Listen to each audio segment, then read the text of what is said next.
दो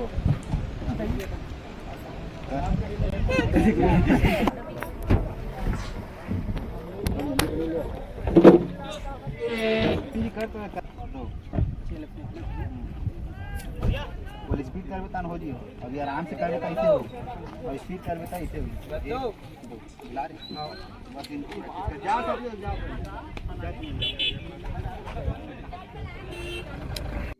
तो दोस्तों यहाँ पर देख सकते हैं बस के ऊपर पे यहाँ शूटिंग हो रहा है यहाँ पे, और ये डांस वगैरह का है शूटिंग अभी जो हो रहा है यहाँ पे दल्ली राजरा पे, और काफ़ी भीड़ भी है यहाँ पे देखने के लिए आए हुए हैं शूटिंग यहाँ पे।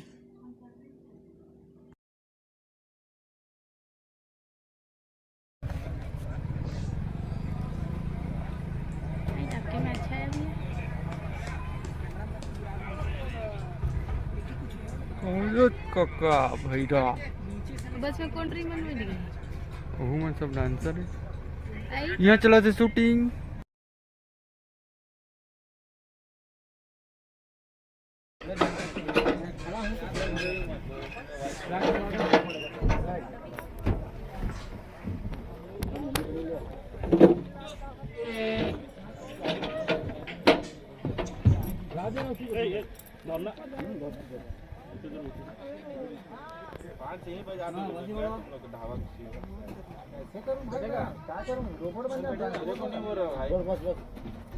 क्या कर लेगा अकेला क्या खा लेगा सर आप कुछ ला रहे हैं।